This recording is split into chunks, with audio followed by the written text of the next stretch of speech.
Iran বলেছে তার জব্দ করা সম্পদ তাকে ফেরত দিতে হবে, নয়তো আমেরিকার সঙ্গে কোনো চুক্তি নয়। আপনাদের নিশ্চয় জানা আছে দর্শক, ইরানে $2,400 কোটি সম্পদ জব্দ করে রেখেছে আমেরিকা। ডোনাল্ড ট্রাম্পের সরকার যদি তা না ছাড়ে তাহলে ইরান চুক্তি করবে না। ইরানের সর্বোচ্চ নেতা মোজতবা খামেনির সামরিক উপদেষ্টা মোহসেন রেজাই এক সাক্ষাৎকারে এসব কথা বলেছেন। তিনি সাক্ষাৎকার দিয়েছেন মার্কিন গণমাধ্যম সিএনএন-কে। রেজাই বলেছেন যে আমেরিকা আবার যুদ্ধ শুরু করলে আমেরিকা একটি অন্ধকার গলিতে প্রবেশ করবে। তার মতে আমেরিকার সঙ্গে শান্তি আলোচনা একটি অচলাবস্থার মধ্যে আছে। এই অচলাবস্থা ট্রাম্পকেই ভাঙতে হবে, বল এখন ট্রাম্পের কোর্টে। ইরান দাবি করেছে প্রাথমিকভাবে তাকে $1,200 কোটি দিতে হবে, তবেই সে আমেরিকার সঙ্গে অন্তর্বর্তী চুক্তি সই করবে। পরবর্তী ধাপে জব্দ করা বাকি অর্থ তাকে দিতে হবে বলে দাবি করেছে ইরান। বলা হচ্ছে মার্কিন কর্মকর্তারা সম্পদ ছাড়ের ব্যাপারে খুব সাবধান আছেন।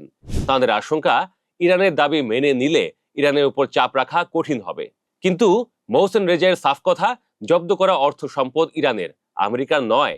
এই সম্পদ ইরানকে আমেরিকা দিলে দুই দেশের মধ্যে আস্থা তৈরি হতে গুরুত্বপূর্ণ ভূমিকা রাখবে। বিশ্লেষকদের মতে মোহসেন রেজাই বলতে চাইছেন, ট্রাম্প যদি ইরানের সঙ্গে কোনো চুক্তিতে পৌঁছাতে চান তাহলে অবশ্যই ট্রাম্পকে আগে একটি পরীক্ষায় পাশ হতে হবে।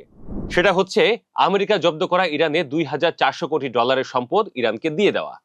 এই পরীক্ষায় পাশ করলে শান্তির পথ খুলবে, নতুবা না। মোহসেন রেজাই সিএনএন-কে দেওয়া সাক্ষাৎকারে এক গগনবিদারী হুঙ্কার দিয়েছেন।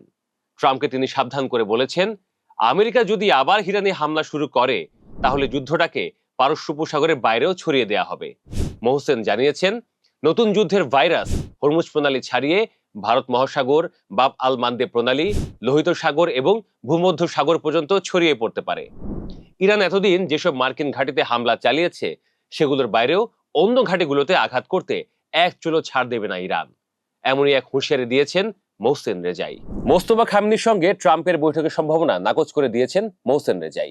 অথচ ইরানের সঙ্গে শান্তি আলোচনার পরিপ্রেক্ষিতে ট্রাম্প ধারণা করেছিলেন খামেনির সঙ্গে ট্রাম্পের সম্পর্ক নাকি ভালো যাচ্ছে। সাক্ষাৎকারে মোহসেন রেজাই ট্রাম্পের সঙ্গে সম্ভাব্য পারমাণবিক চুক্তির স্থায়িত্ব নিয়েও সংশয় প্রকাশ করেছেন।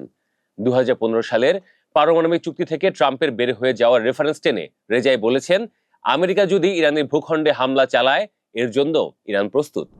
তখন সারা দুনিয়া ইরানের প্রকৃত সক্ষমতা বুঝতে পারবে, কারণ ইরানের মিসাইল শক্তির চাইতেও স্থল শক্তি অনেক গুণ বেশি। থেমে থাকা চলমান যুদ্ধকে মোহসেন রেজাই ইসলামী প্রজাতন্ত্রের 47 বছরের ইতিহাসে শত্রুদের বিরুদ্ধে ইরানের প্রথম বিজয় বলে দাবি করেন। মোহসেন আরেকটা কথা বলেছেন, তা হলো হরমুজ প্রণালীর নিয়ন্ত্রণ ইরান ও ওমানের হাতেই থাকবে, অন্য কারো হাতে নয়। এর মধ্যে আমেরিকা ইরানকে খেপানোর একটি কাজ করেছে।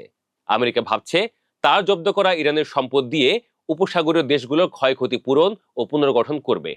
ইরান যদি ভবিষ্যতে উপসাগরীয় অঞ্চলে হামলা চালায় তবে সেসব সম্পদ ব্যবহার করা হবে।